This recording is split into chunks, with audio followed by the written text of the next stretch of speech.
Bismillahirrahmanirrahim. Assalamualaikum warahmatullahi wabarakatuh. Salam sejahtera bagi kita sekalian. Om Swastiastu, Namo Buddhaya, salam kebajikan. Salam sehat untuk semua para pekerja migran Indonesia, baik yang hari ini berada di negara-negara penempatan maupun yang masih berada di Indonesia, dan terlebih khusus kepada calon pekerja migran Indonesia yang akan ditempatkan di Korea Selatan. Hari ini tanggal 12 Oktober 2021, bertempat di gedung Comment Center BP2MI. Saya, Kepala BP2MI, didampingi oleh 3 deputi kawasan penempatan dan pelindungan kawasan Asia Afrika, Deputi Penempatan dan Pelindungan kawasan Eropa Timur Tengah, Deputi Penempatan dan Pelindungan kawasan Amerika dan Pasifik, serta ada 2 direktur hadir dari Kedeputian Asia Afrika, dan 1 staf khusus serta 1 tenaga profesional BP2MI. Ingin kami sampaikan di hadapan semua pihak yang ikut menyaksikan siaran secara langsung, baik melalui FB maupun melalui IG pada kesempatan sore hari ini. Kami ingin menyampaikan hasil pertemuan dengan Duta Besar Korea Selatan dan HRDK Jakarta yang dilaksanakan pada hari ini, hari Senin 12 Oktober 2021. Secara rinci kami ingin sampaikan sebagai berikut. Hari ini dalam pertemuan dengan Duta Besar Korea Selatan dan juga staf kedutaan besar dan juga pihak HRDK di Jakarta. Dalam pertemuan tersebut saya menyampaikan bahwa ada 6.348 CPMI yang harusnya ditempatkan di Korea Selatan yang tertunda penempatannya, dan kurang lebih sudah 2 tahun menunggu kepastian penempatan ke Korea Selatan melalui skema G2G. Saya sampaikan juga kepada Yang Mulia Duta Besar bahwa situasi ini sangat memprihatinkan, memunculkan kegelisahan di kalangan CPMI, dan yang pasti tentu menunggu kepastian keputusan pemerintah Korea Selatan kapan para CPMI ditempatkan di Korea Selatan. Dalam pertemuan tersebut, saya juga menyampaikan di hadapan Yang Mulia Duta Besar Korea Selatan bahwa BP2MI terus-menerus melakukan koordinasi secara internal melalui kementerian lembaga di Indonesia. Kami koordinasi dengan Kementerian Ketenagakerjaan Republik Indonesia yang terus-menerus kami lakukan, kemudian koordinasi dengan Kementerian Kesehatan. Dan khusus dengan pihak Korea, dengan Duta Besar, pertemuan tadi adalah pertemuan kedua. Dengan pihak HRDK, ya, pertemuan tadi adalah pertemuan ke-7 pasca ditetapkannya penutupan penempatan CPMI ke Korea. Sekali lagi, pertemuan dengan Duta Besar Korea Selatan adalah pertemuan kedua, dan pertemuan dengan HRDK adalah pertemuan ke-7 yang dilakukan oleh BP2MI. Dalam pertemuan yang suasananya cukup penuh kekeluargaan antara BP2MI dengan Duta Besar Korea Selatan, dan pertemuan tadi siang dilakukan sambil kami makan siang bersama sebagai sikap kekeluargaan antara 2 negara sahabat, Indonesia dan Korea Selatan, berlangsung cukup baik. Dan dalam pertemuan tersebut Duta Besar Korea Selatan Yang Mulia Park Tae-sung menyampaikan beberapa hal kepada kami BP2MI. Pertama, pemerintah Korea Selatan memberikan apresiasi, pujian bahkan kepada pemerintah Indonesia yang dianggap telah berhasil ya untuk menangani pandemi COVID di dalam negeri. Bahkan beliau menyebut dengan istilah sebuah keajaiban apa yang dilakukan oleh pemerintah Indonesia. Ada 4 hal yang disampaikan oleh Duta Besar Korea Selatan. Dan ini tentu menjadi pertimbangan yang akan dilakukan atau disampaikan oleh Duta Besar Korea Selatan kepada pemerintah Korea Selatan sekaligus kepada otoritas kesehatan di Korea Selatan. Pertama, pemerintah Korea Selatan melihat rate positif angka COVID yang semakin menurun. Dan itu sudah sejak tanggal 12 September 2021. Dan per hari ini dihitung di bawah angka 2000. Kedua, Duta Besar juga menyampaikan bahwa cakupan vaksinasi di negara kita kurang lebih sudah di atas 50% penduduk Indonesia yang sudah melaksanakan vaksinasi. Walaupun untuk vaksinasi kedua masih di angka 30 hingga 34%.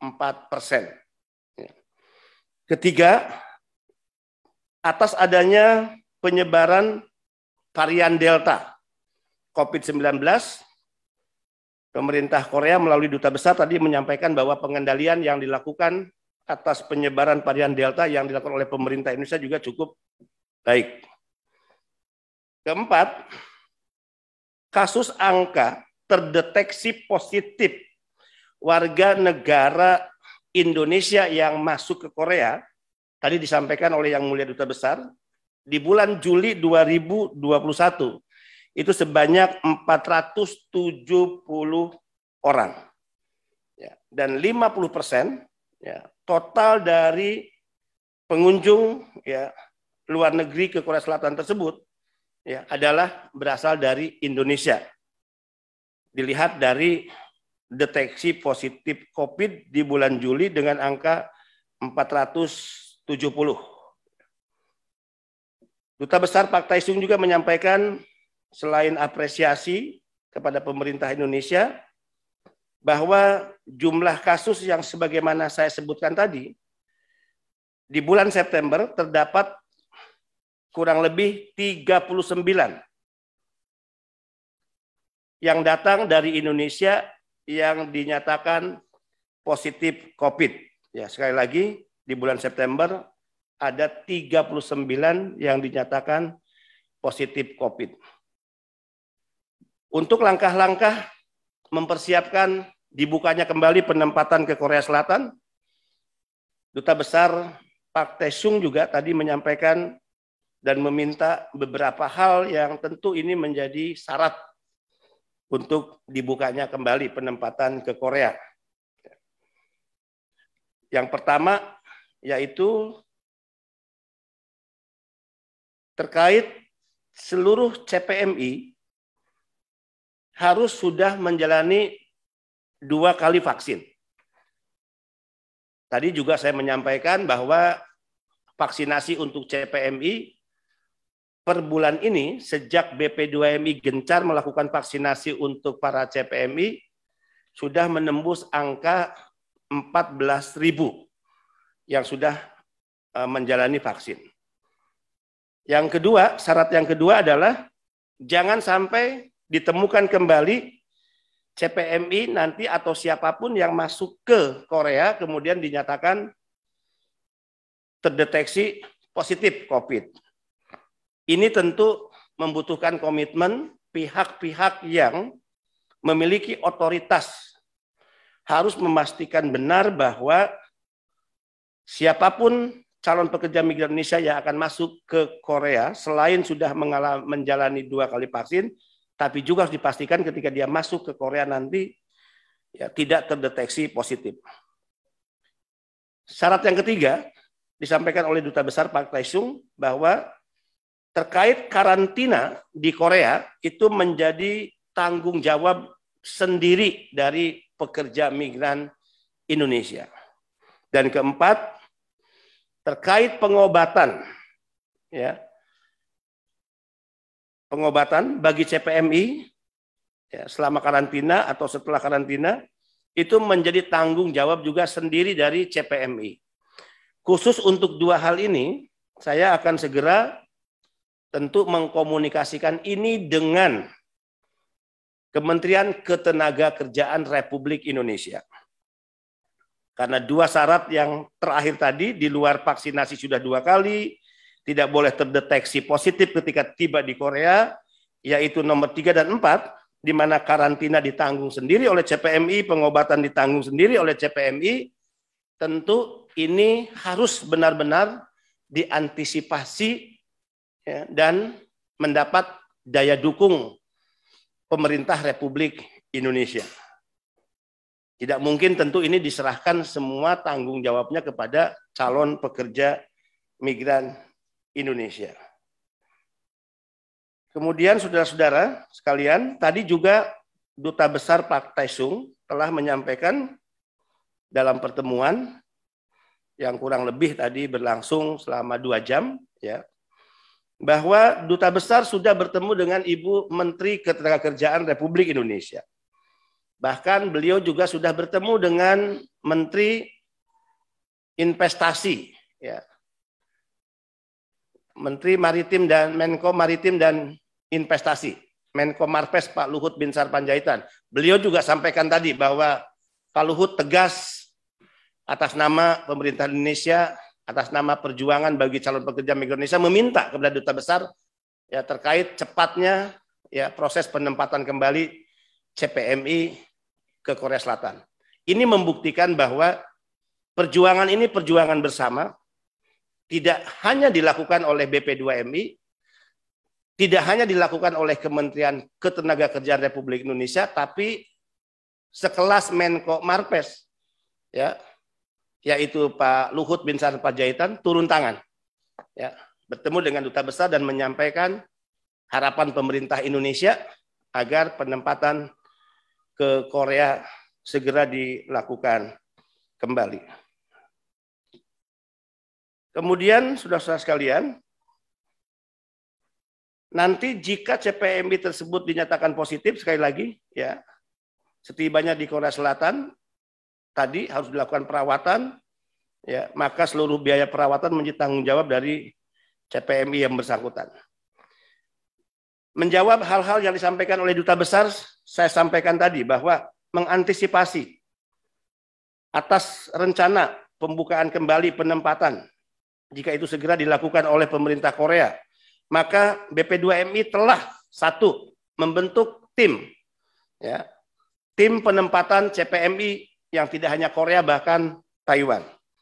Kedua, tim ini akan bertugas melalui divisi dari tim yang dibentuk untuk memastikan satu, seluruh sarana-sarana kesehatan yang tersedia benar-benar akan memberikan pelayanan yang tidak hanya baik tapi benar kepada setiap calon pekerja migran Indonesia.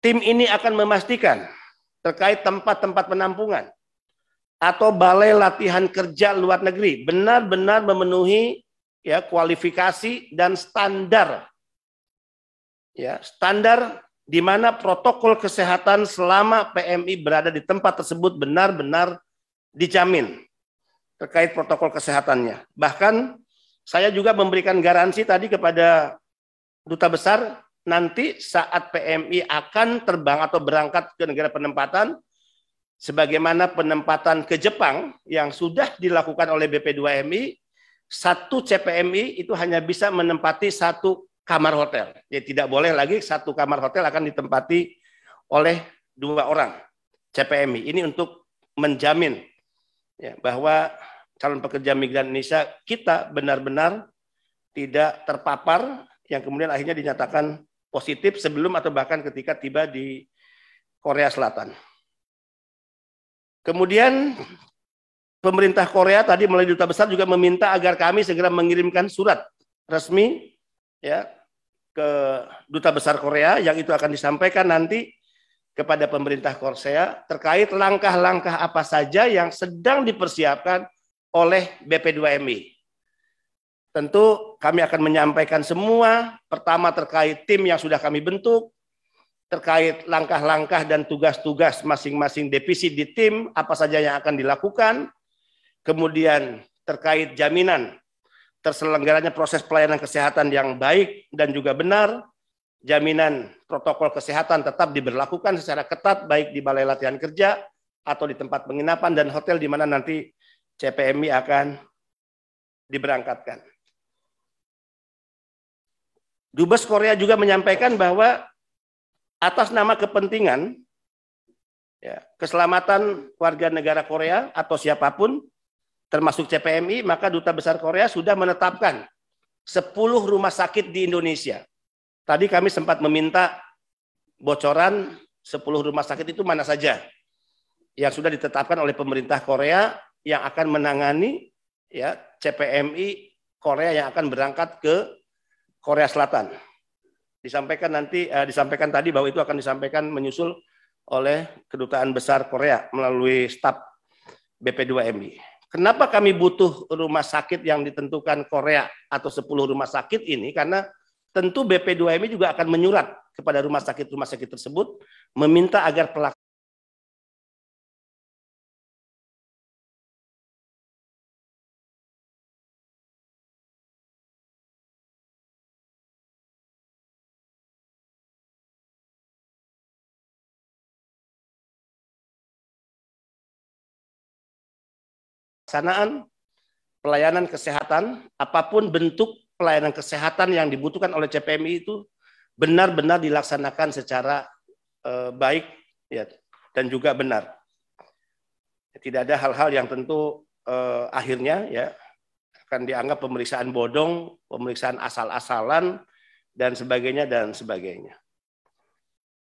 Saudara-saudara sekalian, mudah-mudahan kerja-kerja yang terus-menerus dilakukan ini akan menghasilkan pada saatnya, sebagaimana hasil pembicaraan tadi dengan pemerintah Korea Selatan. Pemerintah Korea Selatan tentu akan mengambil keputusan yang tepat untuk segera membuka penempatan. Sebagai catatan lain, di luar hasil pembicaraan tadi, ingin saya sampaikan kepada saudara-saudara calon pekerja migran Indonesia, bahwa BP2MI tidak hanya menangani masalah nasib CPMI Korea, tidak hanya menangani nasib CPMI Taiwan yang tertunda, tapi semua nasib para pekerja migran Indonesia. Bisa dibayangkan saudara-saudara, kalau melihat tren penempatan setiap tahun selama ini, kurang lebih 270.000 setiap tahun kita tempatkan ke negara-negara penempatan. Tapi karena situasi pandemi COVID, di tahun 2020, kita hanya mampu menempatkan 113.173 PMI. Artinya apa? Artinya kurang lebih 160.000 anak-anak bangsa yang ingin berangkat ke negara-negara penempatan terkendala karena negara-negara tersebut melakukan penutupan.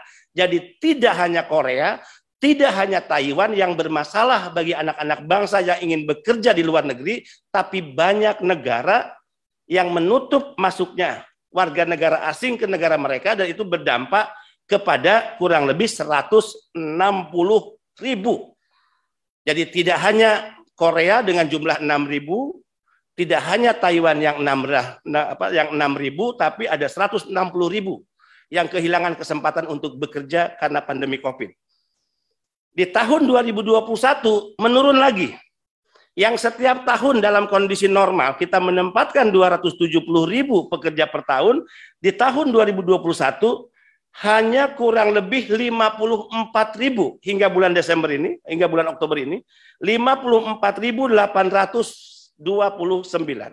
Artinya kalau tren setiap tahun dalam kondisi normal 270.000 dan 2021 karena pandemi kita hanya menempatkan 54.000 ke negara penempatan, berarti ada yang kehilangan kesempatan bekerja karena situasi pandemi COVID kurang lebih 220.000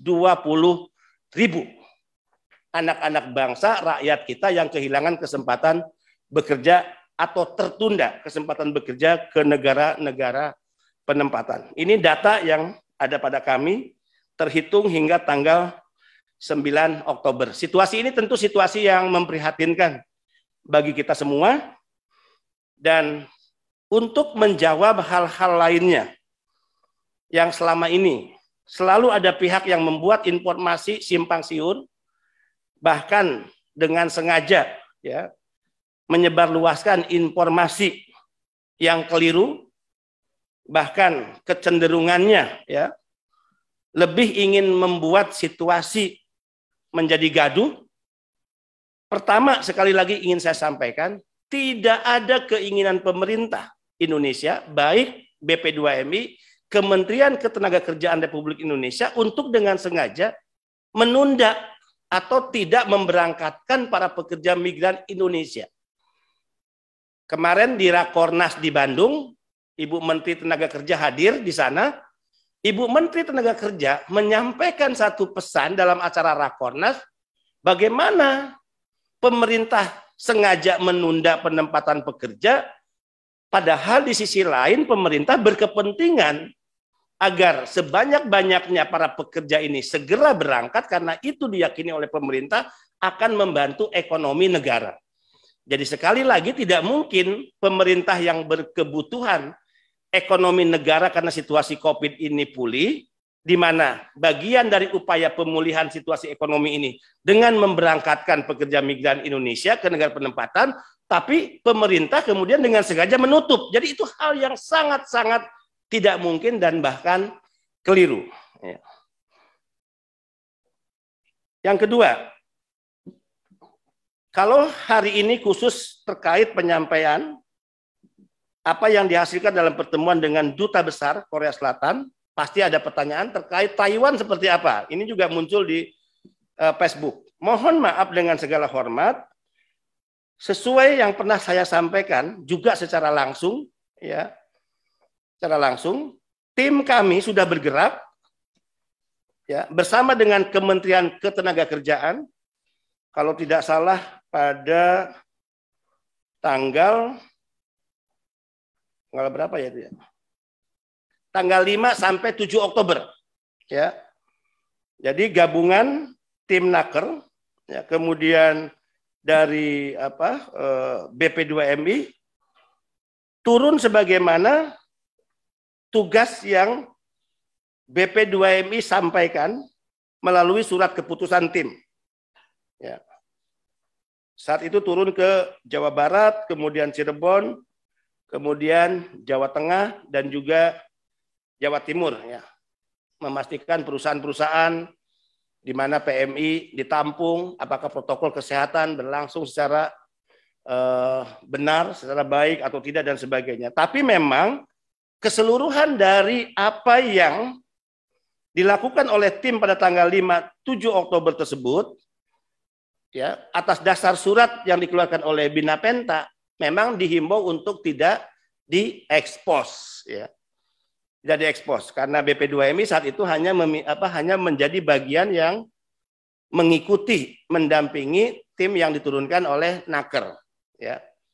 Beda dengan kalau yang sekarang karena inisiatif BP2MI langsung, jadi keputusannya ada pada kami, apakah kami harus ekspos, kami harus sampaikan kepada publik atau tidak. Tapi kunjungan terkait ke Jawa Timur, Cirebon, Jawa Tengah, itu posisi BP2MI mendampingi Naker dan diputuskan oleh Naker untuk tidak diekspos. Tapi yang saya pastikan BP2MI telah menyertakan 3 orang, ya, dalam acara tersebut.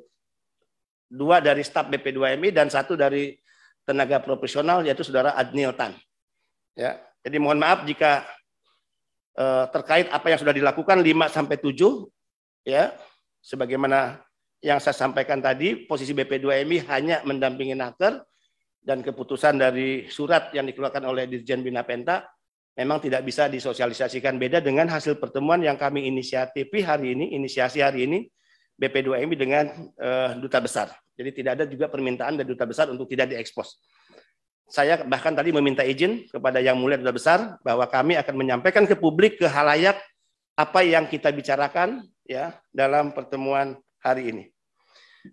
Ada permintaan saya tadi kepada Duta Besar untuk saya diizinkan ke Korea, ya, untuk memastikan agar saya mewakili pemerintah Indonesia, tentu nanti atas persetujuan Naker, jika BP2MI akan berangkat ke Korea, untuk bertemu dengan pihak-pihak atau otoritas pemerintah Korea, agar pemerintah Korea lebih yakin bahwa kita siap, ya, bahwa rate positif COVID sudah menurun di negara kita, bahwa vaksinasi sudah dilakukan menembus angka kurang lebih di atas 50%.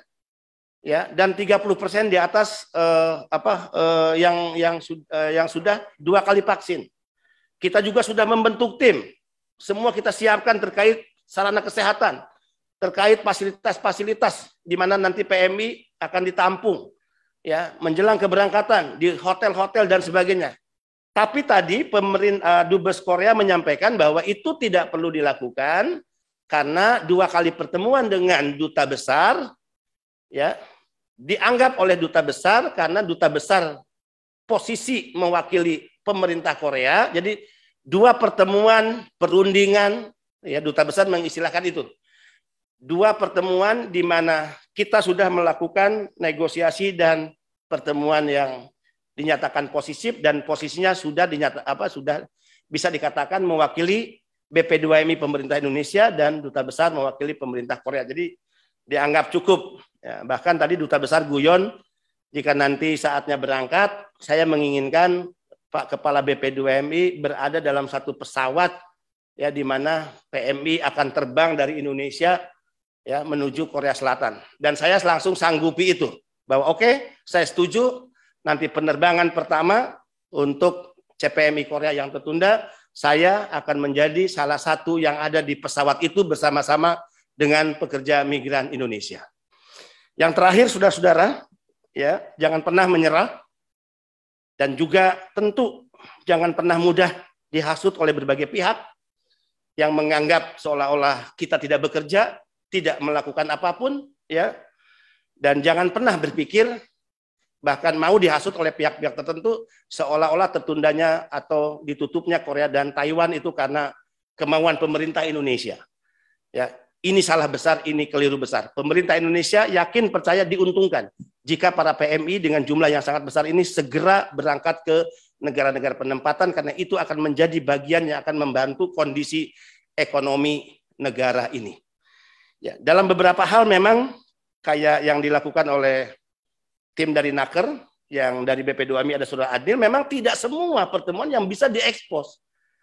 Tidak semua pertemuan yang bisa dipublish, karena tergantung juga kesepakatan dari pihak-pihak yang terlibat dalam pertemuan itu.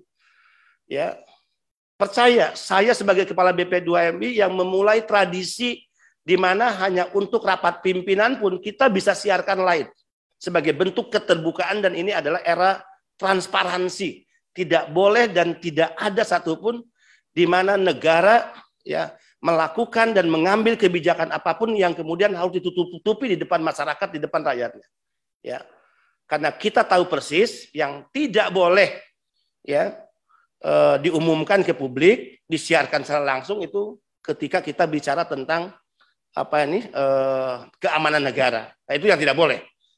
Ya, tapi hal-hal lain terkait kebijakan-kebijakan publik tidak perlu kita menutup-nutupinya, dan ini tradisi baru yang kita bangun. Jadi sekali lagi BP2MI akan tetap mencoba transparan dengan segala informasi dan kebijakan yang kita lakukan.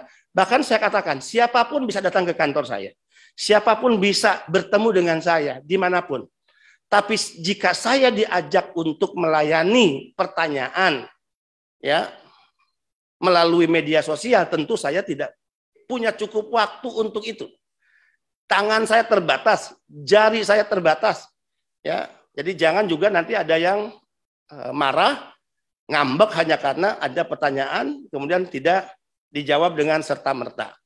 Tapi percaya, Anda datang ke kantor saya, Anda berkunjung ke kantor saya, Anda minta ketemu saya di mana saja, bahkan ketika saya ada di daerah minta ketemu, pasti saya layani, ya. Dan ini sudah saya lakukan di beberapa tempat maupun di kantor BP2MI. Terima kasih atas acara hari ini. Mudah-mudahan informasi ini bermanfaat bagi saudara-saudara. Tadi ada 2 hal dari 4 syarat yang diminta oleh Korea. Ya, 1 terkait tanggung jawab sendiri perihal biaya karantina, tanggung jawab sendiri perihal pengobatan, ya, selama dan setelah karantina, Ini yang segera akan saya komunikasikan dengan Kementerian Ketenagakerjaan Republik Indonesia. Solusi apa yang harus dilakukan? Apakah BPJS TK yang selama ini mengcover pekerja migran Indonesia ya sudah masuk di dalamnya mengcover itu atau tidak? Ya, kalau tidak katakan BP2MI akan meminta ya atau mendorong Naker untuk melakukan negosiasi dengan BPJS TK agar BPJS TK melakukan covering terhadap dua syarat yang diminta oleh Korea Selatan tadi ya. Terima kasih, semoga kita tetap dalam keadaan sehat walafiat ya di tengah kesabaran yang sudah cukup lama kita menunggu 2 tahun. Atas nama Kepala BP2MI saya juga ikut prihatin atas situasi ini ya, situasi yang dihadapi oleh saudara-saudara. Tapi mari berikan dorongan terus-menerus dengan doa-doa terbaik agar upaya-upaya yang terus-menerus dilakukan oleh pemerintah mendapatkan hasil yang baik dalam waktu yang dekat. Ya, percaya bahwa kami akan terus memberikan pelayanan dan terus bekerja bagi para pekerja migran Indonesia dimanapun saudara-saudara berada. Terima kasih. Wallahul muwaffiq ila aqwamit thoriq. Wassalamualaikum warahmatullahi wabarakatuh.